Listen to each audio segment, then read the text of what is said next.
সূরাতুল আনকাবুত, সূরাতুল দ্বিতীয় আয়াত। আল্লাহ রাব্বুল আলামিন বলে দিলেন, আহাসিবান নাসু আইয়ুতরাকু আইয়াকুলু আমান্না ওয়া হুম লা ইফতানুন। তোমরা কি ভেবেছো যে ঈমান এনেছি এই কথা বলি বিনা পরীক্ষায় জান্নাতে প্রবেশ করব? তোমরা কি তাই মনে করো? আল্লাহ রাব্বুল আলামিন বলেন, তোমার উপরে পরীক্ষা হলো তোমার জানের উপরে হবে, তোমার মালের উপরে পরীক্ষা হবে, তোমার পরিবার পরিজনের উপরে পরীক্ষা হবে, তোমাদের উপরে হুলিয়া জারি হবে, হাজারো কষ্ট নেমে আসবে, বিপদ নেমে আসবে।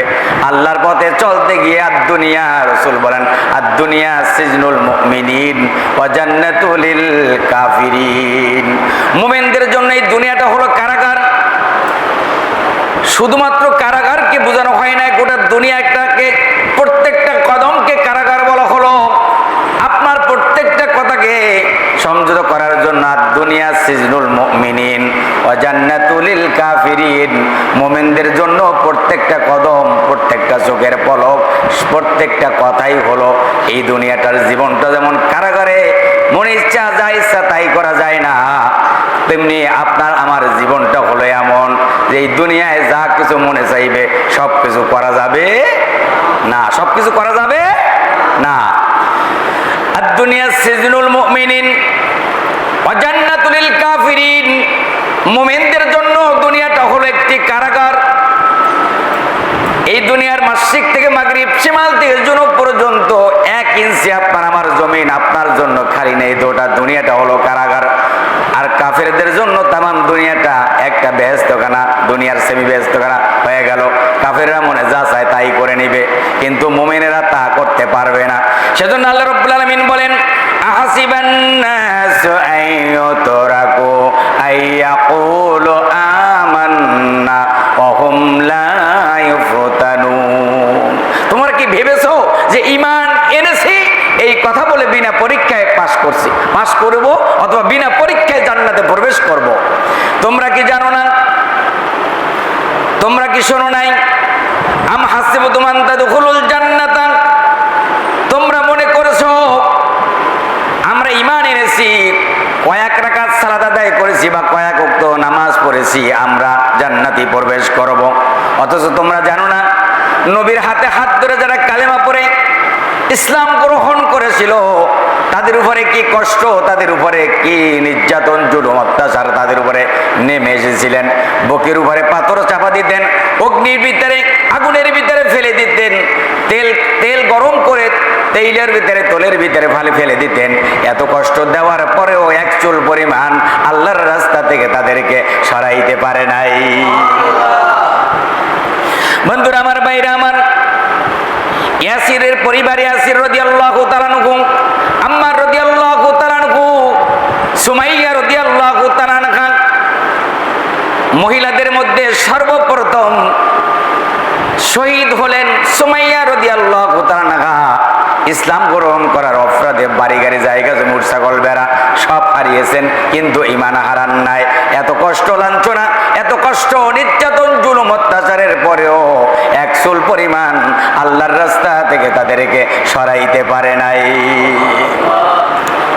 সেজন্য বন্ধুরা আমার, ভাইরা আমার, নবীর হাতে হাত ধরে যারা কালেমা পড়ে ইসলাম গ্রহণ করেছিলেন তারা কি হাসি মুখে দুনিয়ায় চলেছেন?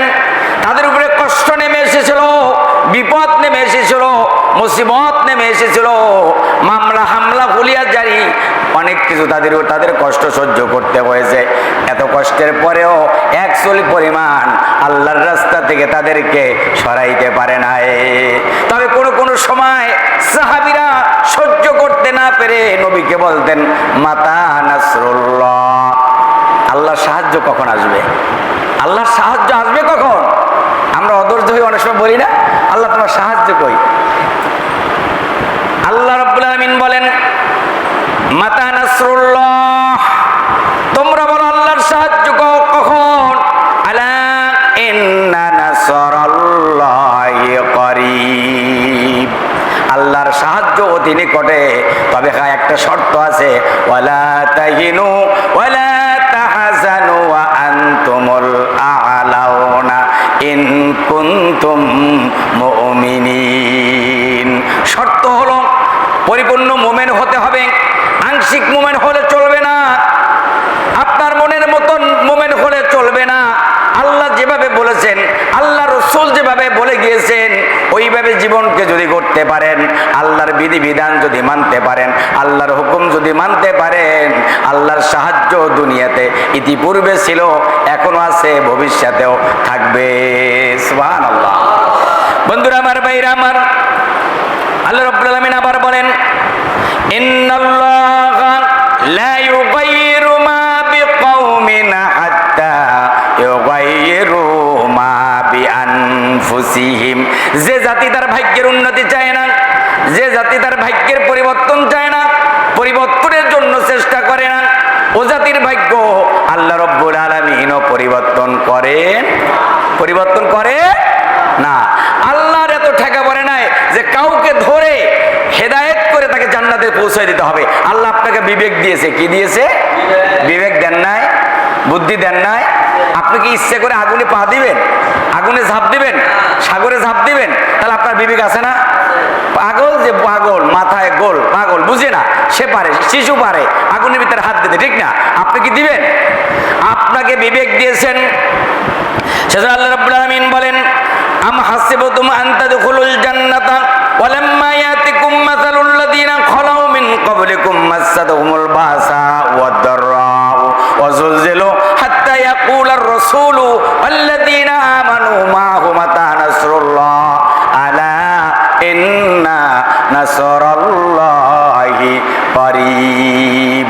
তোমাদের উপরে যে মাঝে মাঝে কিছু বিপদ আসে, তোমরা অধৈর্য হয়ে যাও না। এই বিপদ আসে তোমাদের খাদ্য ফসলের উপরে, তোমাদের জানের উপরে, তোমাদের মালের উপরে, তোমার সন্তান সন্ততির উপরে। আল্লাহ যাকে বেশি পছন্দ করে, আল্লাহ তাকে সবচাইতে বেশি বেশি পরীক্ষা করে। সুবহানাল্লাহ। এখন বলবেন, হুজুর মানুষের কোনো সমস্যা নাই নাকি?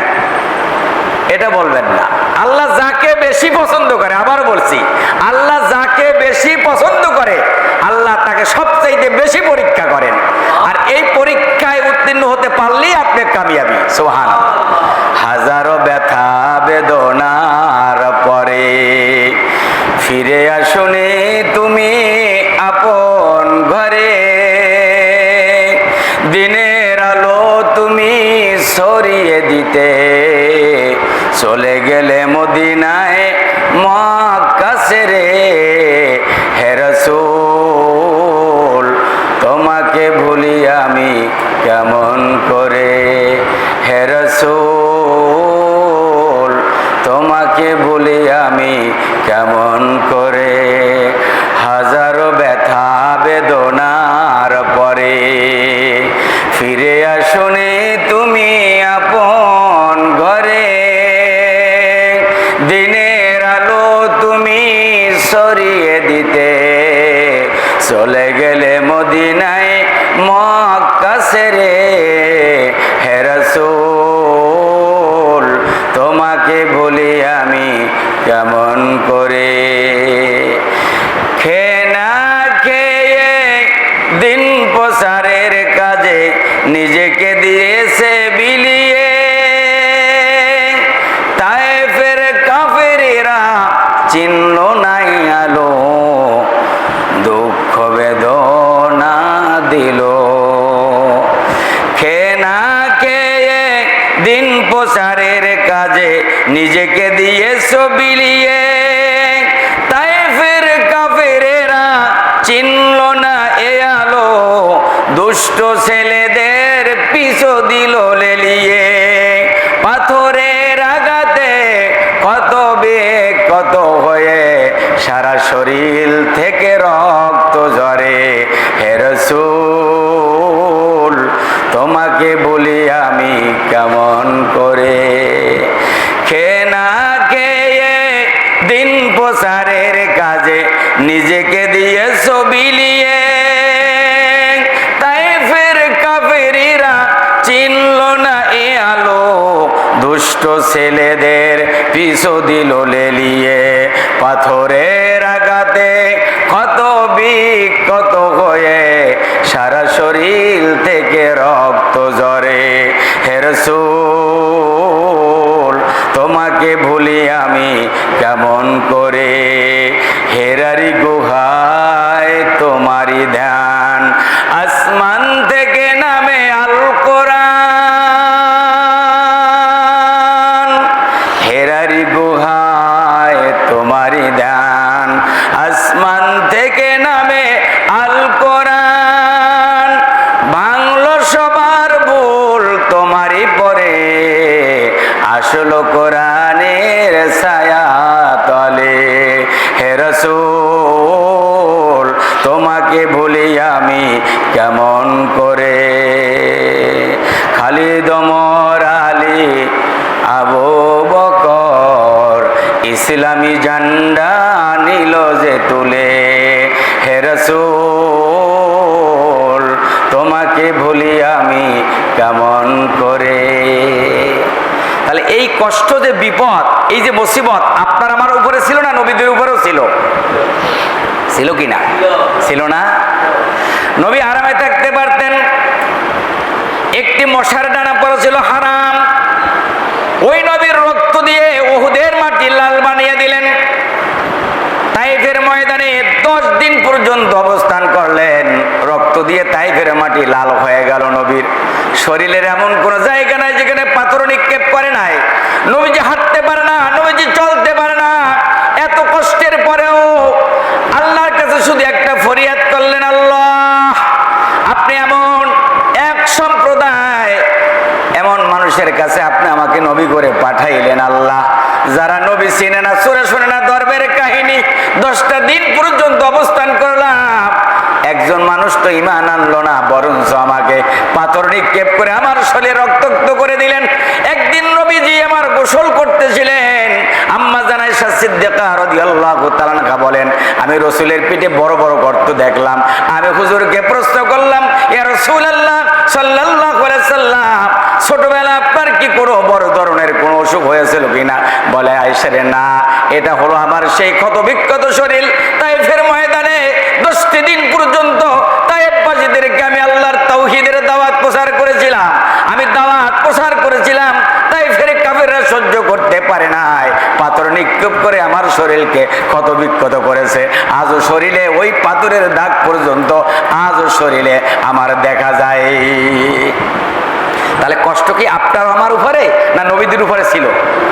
যারা আজকে রাত্রে ঘুমান না তারা বেশি করে এখন ঘুমান, একবারে বেশি, একবার সুন্দর আরামে ঘুমান, মসজিদে ঘুমায় যান, ফ্যান চলতেছে সুন্দর ঘুমায় যান। 10